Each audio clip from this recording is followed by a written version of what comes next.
Freshly pressed on Smooth 98.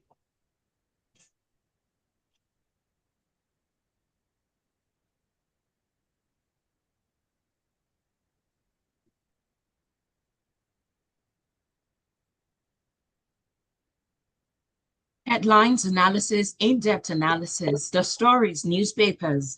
You are welcome to Freshly Pressed on Smooth 90.1, where we love music, we love life, and another thing we love in addition to all of those is informing you and keeping you up to date with what's happening in your country, Nigeria. So welcome. Mondays, Tuesdays, Wednesdays, Thursdays, and Fridays. That's what we do from 7:30 till 8 o'clock. And you can join us not just on WhatsApp, but on YouTube at Smooth 981 FM Lagos. At Smooth 981 FM Lagos. We're currently streaming live, so be a part of it.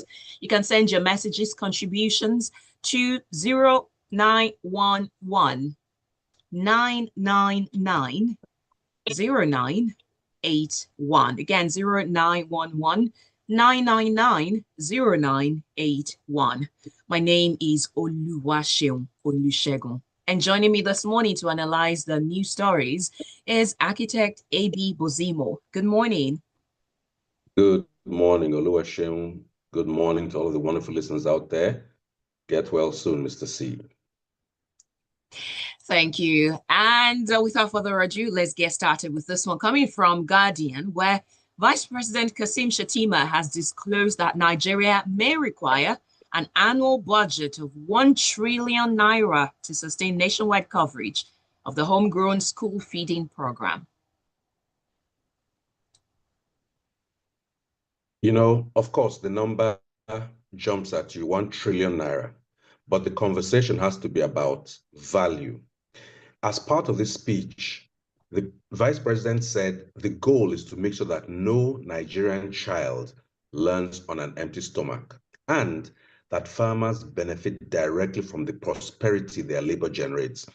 The headline is school feeding program, but we have to understand that there are so many other components that would drive potential prosperity in that project. You have the food producers, the farmers. You have people who will be labored to harvest. There will be storage facilities designed, developed, and built. There'll be transportation and logistics. There will be food preparation. There'll be nutritionists who must be involved at the different parts of the country to take care of whatever is available there and making sure that the children are reaching their appropriate nutritional, intake. And then, of course, there are the students at the end who will be getting food. So 1 trillion naira, in all honesty, for a program that has so many potential benefits is quote unquote cheap. Especially because the end result would be children who are not just better fed, but or if you have insufficient nutrition as a child, you don't have the same quality of learning ability. So right now, when we have so many out of school and even the ones who are in school are not eating properly for us, an assortment of reasons, we are creating a huge black potential hole in our educational system. I would say this could be among the best investments of a quote unquote mere 1 trillion naira in the people. Now, what are the safeguards? You have to ensure that it's not abused. You have to ensure that all these things I talked about and more are properly identified, properly tracked, properly monitored so that the children do get the ultimate benefits. But yet, let farmers farm, let transporters transport, let food preparers prepare. And all of this can only come to proper fruition in an atmosphere of security, because farming will not take place if farmers are being murdered on their farms. So I saw the story, and by the time you look at it, there is a lot of good that could come out of it. I like that statement, let no student study on an empty stomach. That kind of banner statement opens many, many possibilities. It's like, we will send a man to the moon, that a US president once said. He didn't say how. We will make sure no student studies on an empty stomach. It's now up to people to creatively engage with that policy. The last thing I would say is, it is really very important to ensure that everything involved in this is also plugged into the state level. The federal government cannot, should not be the driver of this. The state governors and the local government chairmen should be intrinsically involved in this because they ordinarily are the ones who have direct responsibility for the children and the education of children in their domain. I do like how you drew the plan, the cycle of how this will benefit, because honestly, the first time I looked at the headline, I didn't think about that. So I like how you gave us the perspective to how people will tend to benefit. But let's look at the other side. Some might argue that instead of giving fish, you should teach how to fish. And considering the sustainability of what's going to happen to the children, because there is a part he said there, and I'll read it out. He said, every hot meal served in a classroom is a barrier against recruitment into violence, a reinforcement of the state's presence, and a promise of hope where despair might otherwise take root. If the price of exclusion is insecurity, then the dividend of inclusion is peace. So the question is this really sustainable? Or while teaching a child to fish, you can give them fish alongside? Because again, what's the fate of these children who maybe that will be the only meal for that day? What's their fate when they leave school? What can be done other than we're just going to make sure that you do not think about violence? I agree with you that there are some obvious holes, but what you have just engaged in is literally called a risk assessment. So you have identified areas that would need closer scrutiny, and then there would need to be plans put in place to ensure that those identified gaps are plugged. Yes, you do need to teach people to fish so that they can, but at that childhood level, at ages 5, 6, 7, we don't expect them to be fishing just yet. So we must provide for them to eat. And also, please, side by side with this, provide the facilities, the classrooms, the teachers, the teaching aids, and most importantly, the security, so that all of the school system functions. Children don't wake up in the morning to go and eat. They actually wake up. The goal is to go and learn. So let's not get sidetracked into saying feeding them. It's very important, but feeding them where? Feeding them to do what? To be educated, understand the potential benefits, especially for the end users, the children, but never take it in isolation and forget that it's supposed to be serving the needs of educating the populace. So don't go overboard in providing pizza and steak for children, and don't provide them pencils, pens, blackboards, or white screens in today, and projectors and electricity, including sanitary facilities, so that the schools are functional and comfortable. Thank you. I'll take some few messages before we jump into the next story. This one coming from Emeka from Ikeja, who says, you feed a child today in school and throw him out the next day for not paying school fees. Which priority would you prefer and has more value to the child? Give them free compulsory education. Mr. Ajayi Olonilua says, good morning. The federal government has no business feeding school children. Government should instead create the enabling environments for parents to be able to feed their children, while states and especially local governments can assist the parents in this regard. Any federal government involvement will breed serious corruption. All right, we'll move to the next story. I hear what they're saying. I hear what they're saying. Sorry, Oluwaseun. I hear what they're saying, and I too have the same concerns. Because, and as I even said, it should be really the responsibility of the state and the local government to focus on those children. Better still, focus on creating a country where the parents don't depend on that. But that said, even in the famous countries that we admire, there is a measure of government involvement, because what is government supposed to be doing? Ensuring that people are safe, sound, and well fed. So if there are situations where a child in the house cannot get the food, they should not lose out entirely. But I'm saying, I'm completely agreeing with everybody that make the society good, the parents will feed their children. Thank you. We move over to the Punch now, where Army arrests 69 oil thieves, wipes out 9 refineries in Niger Delta. Yes, this is a story you could say on the very positive side for the Nigerian army. They have done an assortment of operations where they've recovered stolen fuel, stolen crude oil, seen illegally refined products thereafter, destroyed the refined, quote unquote, refineries. Isn't it amazing how people are able to run these refineries in the bush, but Nigerian National Petroleum Company cannot run a refinery or 4? But let's leave that alone. And they have actually got some of the people involved and also handed them over to the police for prosecution. So the army is supporting the policing of this area in terms of the oil, illegal oil activity, and doing it properly. And what I liked most in the statement was, as I said, while the seized products are being processed in line with operational directives, once upon a time, once they found products, they would burn it, which was actually contributing to environmental destruction. I'm hoping that these new operational directives don't include burning.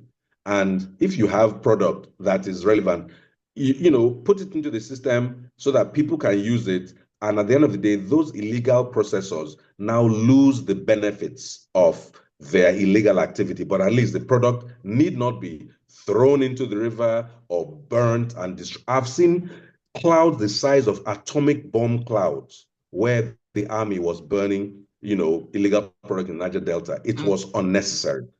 So I just think, you know, kudos to the army in this case. They've seemed to have been operating. I didn't hear of any situations of abuse in the process. And so we must give kudos to them for doing what they can to secure these areas and ensure that those who think they can benefit from illegal activity like this are not able to benefit. I wonder when we're going to be rid of these things, because it's like we keep having them coming up in one way or the other. Today is 9 refineries, tomorrow is 10. It just makes no sense that we constantly have this. And I think the last time the news like this came to light, it was said that it's obvious that this illegal refining site cannot be operated without some sort of backings. So how about we go after those ones? They need a lot of things to make these things happen. So it's obvious that there are some people who are benefiting from this black gold illegally. So the big wigs, the big fish, we need to do that if we're really serious about ending these things once and for all. You're 100% correct. The equipment it takes to even make these crude refineries is, you know, pipes and all sorts of other things. Those don't make themselves. They are purchased, they are transported, they are assembled before being put into use. But again, how are these people able to refine admittedly tiny amounts of fuel, and a whole big giant of Africa, Nigeria country cannot refine a drop? Questions. We move over to the Vanguard. Senior advocate of Nigeria and human rights lawyer Femi Falana has called on the Economic and Financial Crimes Commission, EFCC, to transfer the sum of 32.7 billion naira and $445,000 recovered from officials of the Ministry of Humanitarian Affairs to be transferred to the National Social Investment Program Agency for proper use. Do you agree with this? Listen, what was curious to me in this story was what was a Nigerian Ministry of Humanitarian Affairs, what I call the disaster ministry, doing with $445,000. I'm just curious. Were they about to distribute that too, or was it to be distributed to themselves? That said, it has evidently been recovered. And by coincidence, President Tinubu approved exactly that same 32.7 billion for the implementation of the National Social Investment Program. And Falana is just saying, since this money is quote unquote found or recovered money, don't keep it in your custody, hand it over to where the government has said or promised it should be properly deployed. And then they said it has been recovered from allegedly corrupt officials within the ministry. Who are those officials? What consequence? First of all, allegedly is a good word. They have not yet been proven. Is there an ongoing process to demonstrate that they were being corrupt? If not, why not? Last of all, I would say he said that this will help alleviate the hardship faced by over 133 million multidimensionally poor Nigerians. Yes, if it takes care of a few of us, fine. We just need to have, again, there just seems to be an administrative gap in the country right now, because these should be President Buhari set up that single treasury something. So this money should be available to be deployed appropriately. It shouldn't be domiciled in the FCC. There's no reason why it should remain in the FCC's, But the last part of the story is what I want to emphasize. According to Falana, the FAAC, Federation Account Allocation Committee, shared 2 trillion naira in July 2025 from a gross total of 3.8 trillion and 1.8 trillion in June 2025. I say again, this money goes in increasing numbers to Nigerian governors and with the Supreme Court ruling to local government chairmen. Is that increased money showing up in the day-to-day lives of Nigerians at the coalface? The coalface is where we're all working hard, trying to eke a living forward. I would argue that I'm not necessarily seeing much of it. I'm seeing some of it in some of the states. You drive through some parts. I'm also seeing some federal government increase in expenditure on some roads in some regions. I've been driving around the Niger Delta for a while, and I'm seeing a lot of it. But is it really transforming our lives? When you look at how much more money the state governors are getting, all I hear about is that they come and meet in Abuja in committees where they just drink tea, but ordinary people don't seem to benefit. So I'm just saying he's highlighting the fact that more money is coming to the states. Let that money be transferred. How do we make our governors care about us? That's the biggest question in Nigeria. Well, still about money going where it should go or not going where it should have gone.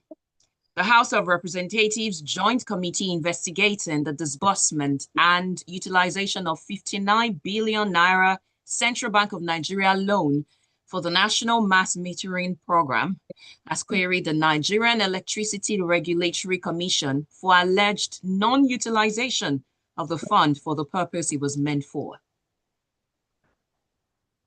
Oluwaseun, this morning you have brought lots of heavy numbers to the table. I suspect you. But putting that aside, here we're talking about alleged non-utilization of 59 billion with a B. That's not chicken change. 1 billion naira is a lot of B.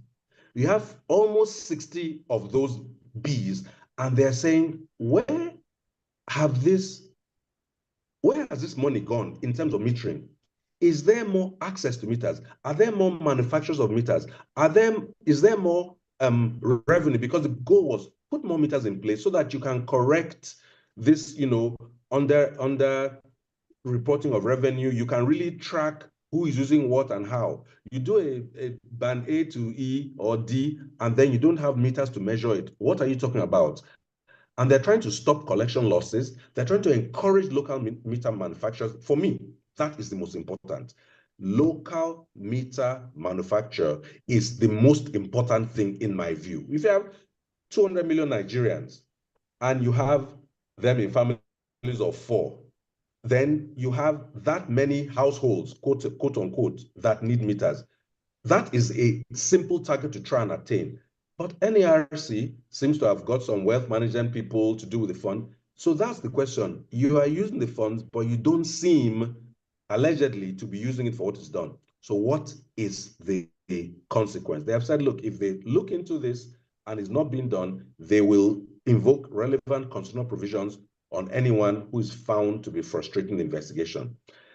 I would like to hear this story when they have done the investigation and when they are showing the punishment, because all this we will means nothing. At the end of the day, what if this 59 billion is shared into a few portions, and those who are investigating are told, don't be angry, calm down, take a break. What will happen to the investigation? So give me the answer when the investigation is done, not when you will. Truth be told, the possibilities are endless in Nigeria. And I don't see that in a positive light as touching the story, because we just really hope for once that things will be done the way they ought to be.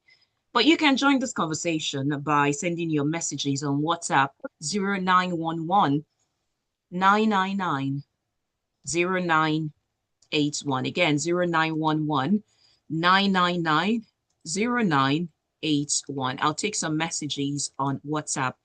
And Joseph Menier says, good morning. Who is fooling who?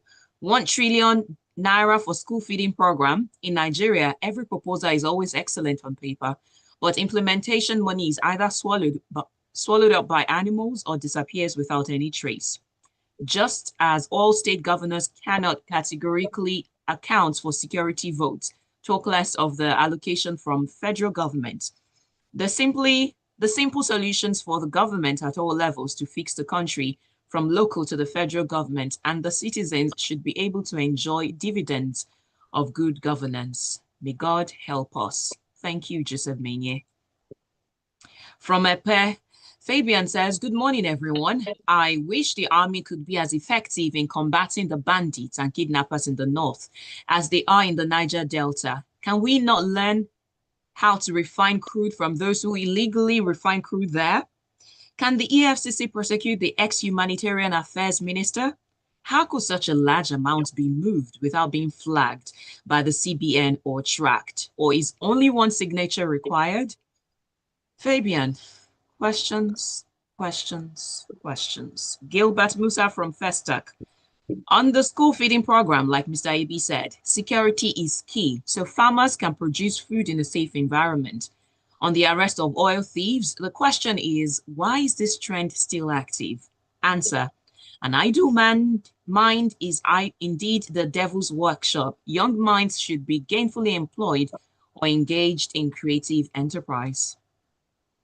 Well, before we take the last story, I would reorder it and take this one from The Nation about the Nigerian Medical Association Lagos State branch warning that doctors may soon withdraw their services if the state government and hospital authorities fail to address growing grievances over unpaid salaries, arbitrary deductions, and poor welfare conditions, aka strike. You see, when you think of Lagos, and you realize Lagos has an economy that is bigger than some countries around the world, it makes little sense that relatively tiny things like this would not be addressed in a prompt manner. They've given a 21-day ultimatum that ends today. You're telling me that in 3 weeks, nobody in the Lagos state government could come up with a proper way to address what some of these things are. Let me read a few of them. They're talking about, call duty meals not being provided for 5 years. A doctor is on call for 24 hours or more, sometimes 2 days, and you are not providing meals or asking them to buy food. Are you a serious state government at all? I'm focusing on Lagos because I don't know what even happened in other states, but let's face this story is about Lagos. Ordinary call duty meals. Somebody's on 24 hours, you want them to pay for their food. Why? Are they not giving life-saving service? You have been skipping some areas of monies that were deducted. Who is the accountant general in charge of Lagos State affairs? Why is that person still having a job if they cannot just correct their account? Mistakes can be made, but when it's flagged, address it. And we just have these tiny little things that, to me, just show that you don't care about the doctors and their welfare. Now, the doctors are not the only workers. There are 28 billion workers in Lagos. But the doctors and the medical profession are the lifesavers. If you have 28 billion dead people, you don't have anybody to govern. So as much as I like architecture and everything, I understand that medicine would take priority if they had to rank some of these fields. Broadcasting is lovely, but honestly, if you are sick, you can't be there in the studio. So all of us depend on your health first in order to be able to do what you cannot even govern properly as a governor or a state or a commissioner if you're not well. So I don't know why it should take ultimatums, threats of strike for us to reach the 25th day of August and nothing has been done. I think the Commissioner for Health, Professor Akin Abayomi, can do much better. And if there is an actual strike, he should be held responsible. Because what has he been doing for 3 weeks except drinking tea in the State Executive Council office or meeting? What has he been doing? It's a question, a legitimate question. He should answer it. We'll take some messages as we go to the final story. Jerry says, good morning, everyone. Is there still corruption on that, Tinubu? Those indulging in such act are superb, because I know the government of the day hates competition. Tayo from Aja says, other countries are enjoying good governance, but we are struggling with strike, police checkpoints, terrorism, and other vices. My president is now representing us in Brazil after leaving Japan. I hope he sees how their doctors are treated and working. Tony from Marine Beach says, successive APC governments seem to turn Nigerians to beggars instead of empowering the people to do for themselves. We all remember what happened to the last season of the said school feeding program. The fact remains it has become a conduit pipe. Looks more like gathering money for upcoming election. The quest has begun. On YouTube, David Kiedu says, I'd rather have a country that makes it easier for me to feed my child and even extend to others, rather than one that claims to feed my children with just 5% of the spoils, while the executors keep 95%. It's always been a zero-sum game. And says, hello, Ebi, long time. Well, on a final note, according to latest report, even though some have argued that the numbers may not be accurate because they might be higher, the expert during the inauguration Minds Medical Specialist Hospital and Drug Rehabilitation Center says that about 25 to 30% of the population being Nigeria, might be battling mental health issues. Yeah. What do you think about that? Well, right there on the way to work, look to your left, look to your right. You might be looking at some of the people suffering mental health issues because they change lanes ridiculously. They throw things out of their windows. They brake check you at times and they drive erratically. And if you can't see anybody, look in the mirror, you might be the one. That's on a lighter note.